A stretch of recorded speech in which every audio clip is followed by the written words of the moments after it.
Assalamualaikum warahmatullahi wabarakatuh. Perkenalkan, nama saya Lutfi Ansari, NIM 1841056, jurusan Sistem Informasi semester 7. Dalam presentasi kali ini saya ingin mempresentasikan tentang jurnal perancangan Sistem Informasi Customer Relationship Management atau CRM untuk meningkatkan loyalitas dan pelayanan customer berbasis web dengan model waterfall.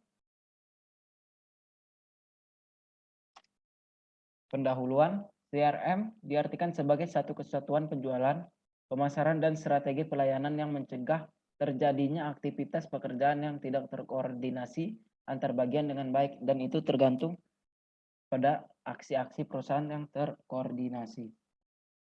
CRM mendukung suatu perusahaan untuk menyediakan pelayanan kepada pelanggan secara real-time dengan menjalin hubungan dengan tiap pelanggan yang berharga melalui penggunaan informasi tentang pelanggan. Berdasarkan apa yang diketahui dari pelanggan, perusahaan dapat membuat variasi penawaran, pelayanan, program, pesan, dan media. Lalu penelitian terkait, pada bagian ini akan diuraikan sedikit tentang penelitian yang sudah dilakukan sebelumnya. Penelitian yang dilakukan oleh DESI 2015 dengan judul Rancangan Bangun Relationship Management pada Jasa Servis PT Global Mobilindo. Metode yang digunakan pada pengembangan sistem ini adalah metode iterasi. Saat ini seringkali mengalami kritikan dari pelanggan tentang kondisi bengkel yang penuh ketika pelanggan akan datang servis dikarenakan menumpuknya kendaraan pelanggan yang belum diambil setelah selesai servis. Hal ini menimbulkan kebingungan antara pihak perusahaan dan pihak pelanggan yang tidak mengetahui riwayat servis mereka.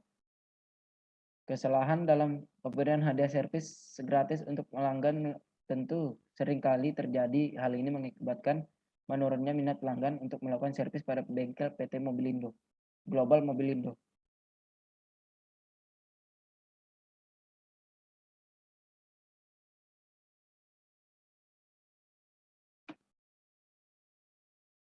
Lalu analisa dan perancangan. Analisa dan perancangan metode pengembangan yang penulis gunakan untuk mengembangkan sistem ini yaitu model waterfall.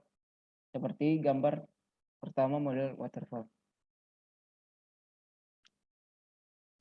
Berikut merupakan tahapan-tahapan pengembangan model sequential linear waterfall development model. Yang pertama ada rekayasa dan pemodelan sistem informasi.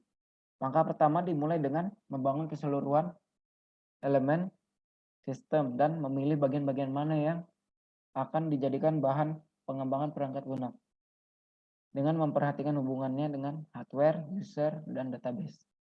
Yang kedua, analisis kebutuhan perangkat lunak.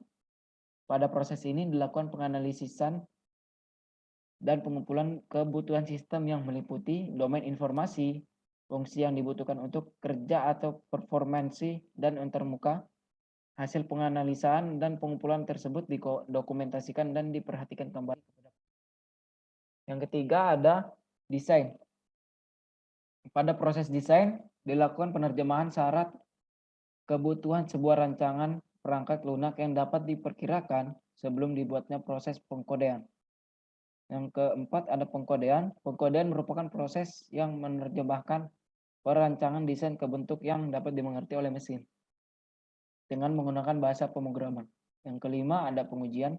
Setelah proses pengkodean selesai, dilanjutkan dengan proses pengujian pada program perangkat lunak, baik pengujian logika internal maupun pengujian eksternal fungsional, untuk memeriksa segala kemungkinan terjadinya kesalahan dan memeriksa apakah hasil dari pengembangan tersebut sesuai dengan hasil yang diinginkan. Yang keenam ada Sistem Informasi Customer Relationship Management (CRM). Analisa sistem informasi kepegawaian saat ini di PT Srikandi Diamond peneliti dalam bentuk use case diagram dan activity diagram. Karena kedua notasi UML ini mewakili secara sederhana dan bisa dijadikan sebagai bahan dalam evaluasi sistem yang berjalan secara efektif, sehingga sistem dapat berjalan terlihat tanpa harus mengetahui secara detail prosedur yang berjalan. Ya, lanjut ke implementasi. Berikut ada form login admin. Form ini berfungsi sebagai halaman login untuk administrasi, untuk mengakses halaman admin agar dapat melakukan semua transaksi. Lalu ada form data customer, berfungsi sebagai halaman untuk melakukan transaksi data customer seperti input, edit, dan hapus data customer. Lalu ada form keluhan customer. Form ini berfungsi sebagai halaman untuk melakukan transaksi data keluhan seperti input, edit, dan hapus keluhan. Lalu form perjanjian kerjasama. Fungsinya adalah sebagai halaman untuk melakukan transaksi data perjanjian kerja bersama seperti input, edit, dan hapus data perjanjian kerja bersama. Lalu data mekanik berfungsi sebagai halaman untuk melakukan transaksi data mekanik seperti input, edit, dan hapus data mekanik. Lalu ada form data biaya jasa, fungsinya sama untuk input, edit, dan hapus data biaya jasa. Form data part sama juga untuk melihat stok part yang tersedia.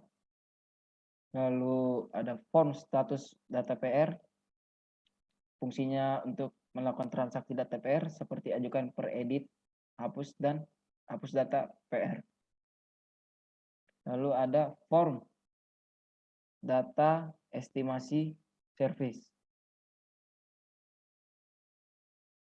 yang fungsinya sebagai halaman untuk melakukan transaksi data estimasi service seperti input, edit, cetak, dan hapus data estimasi service. Lalu form data SPK untuk transaksi data SPK seperti buat SPK edit, cetak, dan hapus data SPK. Lalu ada form data faktur service untuk melakukan transaksi data faktur service, faktur edit, cetak, dan hapus data faktur service. Ya, kesimpulannya berdasarkan hasil implementasi dan pengujian sistem CRM ini disimpulkan bahwa dalam penerapan sistem pengolahan data sudah berintegrasi satu sama lain sehingga dapat meningkatkan kualitas pelayanan terhadap customer. Lalu dalam penerapan sistem customer complaint sudah sangat membantu perusahaan dalam mengetahui keluhan beberapa kritik dan saran untuk meningkatkan pelayanan terhadap customer. Lalu sarannya, sistem informasi ini masih dapat dikembangkan dengan aplikasi yang serupa. Penelitian mengharapkan untuk lebih baik lagi fungsi-fungsi dari aplikasi tersebut, yang seperti fungsi pembayar debit yang langsung divalidasi oleh pihak bank. Ya, sekian presentasi saya. Terima kasih. Assalamualaikum warahmatullahi wabarakatuh.